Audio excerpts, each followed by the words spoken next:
Hello আসসালামু আলাইকুম guys, আমি আলিফ রহমান আছি আপনাদের সাথে আরও নতুন একটি ভিডিও নিয়ে।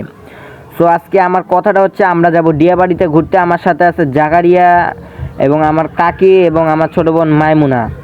সো আজকে আমরা ডিয়াবাড়িতে নাকি অনেক নার্সারি গাছ আছে, সেগুলো দেখতে যাচ্ছি। সো এখনও যারা আমাদের চ্যানেলটিকে সাবস্ক্রাইব করেননি, চ্যানেলটিকে সাবস্ক্রাইব করে টুপ করে বসে যান ভিডিওটি শেষ পর্যন্ত দেখার জন্য।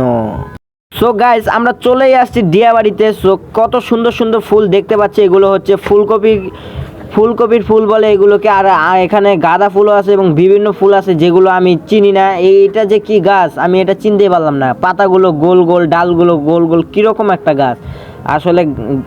গাইস, যদি আগে থেকে ঢাকা শহরে থাকতাম না, এগুলো খুব ভালোই লাগতো, চিনতাম, এগুলো পরিচিত হইতো। সো অনেক ফুল দেখার পর, ছবি টবি ওঠার পর আমরা দরদাম করতেছিলাম গোলাপ ফুল গাছ নিয়ে। সো গোলাপ ফুল গাছ একটা 400 থেকে 500 টাকা চাচ্ছে। সো ভিডিওটা আমার কার কার কাছে কেমন লাগছে অবশ্যই বলবে। আমার কাছেও ভালো লাগছে ফুল বাগানটা। অবশ্যই একটা কমেন্ট করে বলবে তোমার কি ফুল পছন্দ, এবং তুমিও খুব শীঘ্রই গাইজ আমাকে 20K সাবস্ক্রাইবার্স বানিয়ে দাও। তোমাদের কাছে এটা আমার আশা রইল। আল্লাহ হাফেজ গাইজ।